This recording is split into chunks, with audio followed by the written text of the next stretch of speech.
Poets Part 2. Do you know how to clip off at the end of something? No, I don't. Okay. Mm. Roland Mallarmé. Mallarmé, not coincidentally, invested a good deal of his time in translating one of the other great poets, the first great American poet, actually. Mm. Edgar Allan Poe. Yes. And then we come to another dead spot. Mm-hmm. And then comes the Romantic era, which is all garbage, except for one guy.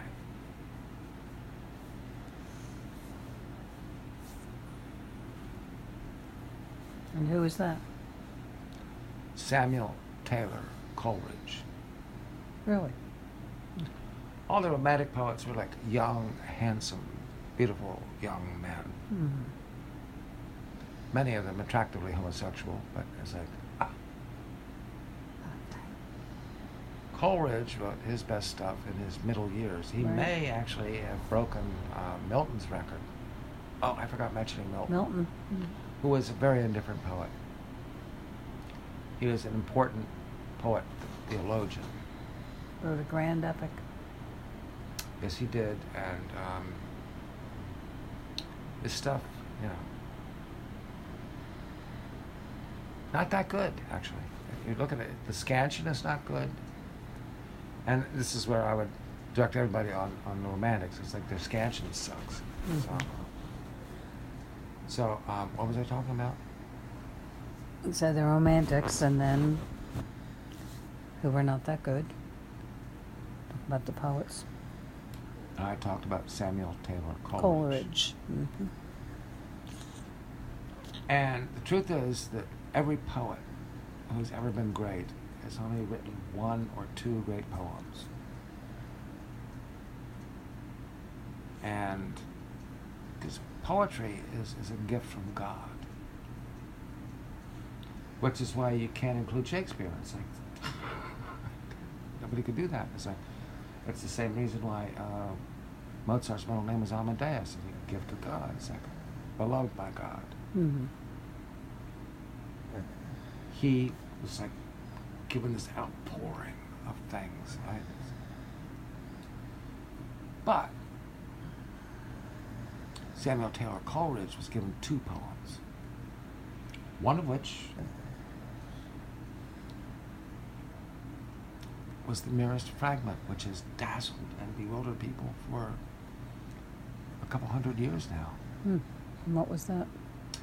In Xanadu de Kubla Khan's Oh. stately pleasure-domed decree, where Alph, the sacred river, ran through caverns measureless to man, down to sunless sea.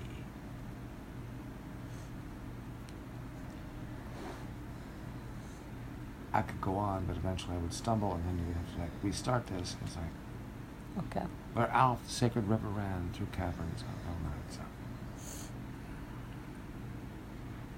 those of us who actually aspire to poetry, like, learn all these things by heart. You want to find out who's a poet, learn what would-be poets actually memorize. And believe me, they are not paying any attention to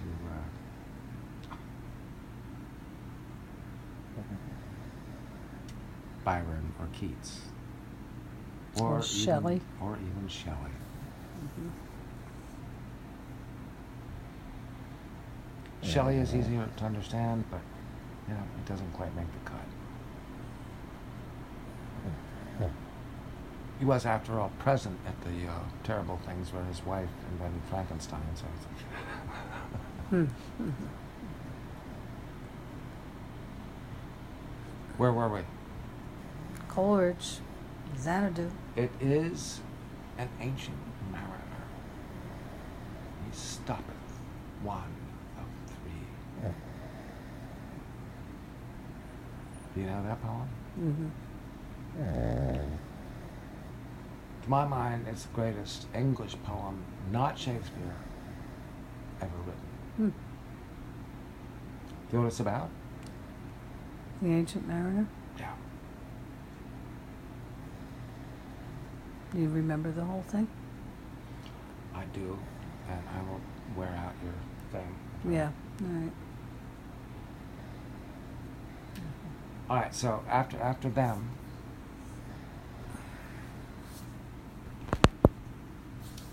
I guess we got ahead of the game with Baudelaire and Simplest and so forth because Coleridge be taking them, and they learned from him as they should have. And then we get to the 20th century, which I guess is what everybody's been waiting for, right? Okay. In which there are no great poets.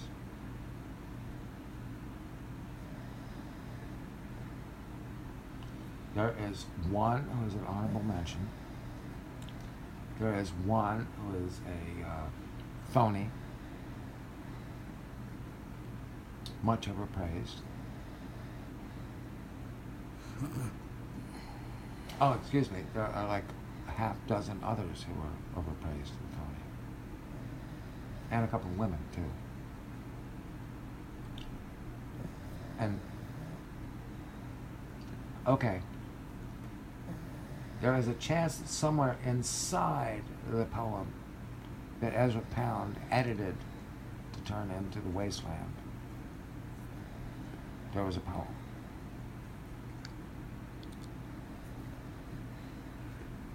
But when you let somebody edit your poem, you have automatically ceded the right to be called a poet. Mm.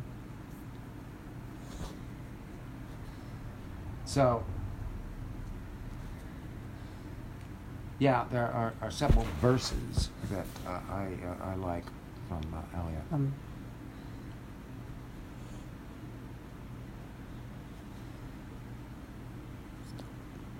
You're talking T.S. Eliot? Oh, you're able to back The Wasteland. Yes, it just paused, and so we're resuming. Oh, okay. Now we've just recorded all of that. So what did I say? Honorable mention, is that Eliot who gets the honorable mention in the 20th century? Yeah. Okay, then. Other honorable mention, Wallace Stevens. Hmm. And what poem of his? Sunday The one. Morning. Okay.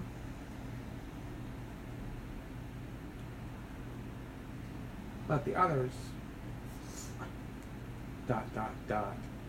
Robert Frost was a hack.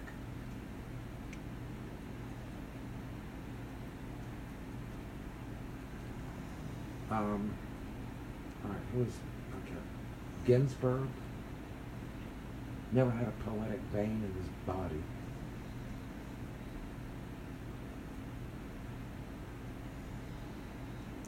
E.E. Cummings. E.E. Cummings, yeah, he had a gimmick, and he worked it well. Auden, yes. Okay. Auden was a pompous, overeducated Brit Mm-hmm. who didn't actually write poetry, just like odes to the past. Who else do you want to bring up? All right, Edwin Arlington Robinson, who wrote 2 poems. I'm not sure that makes you a poet. Because I wrote a poem myself. I wrote a poem myself once. I'm not sure that makes me a poet. Emily Dickinson was a vampire. Do vampires write poetry? I'm not sure they did.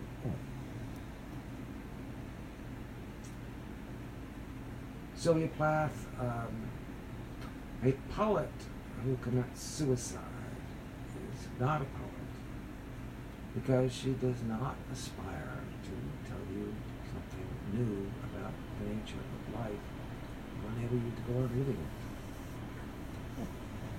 She is a self-preoccupied little bitch.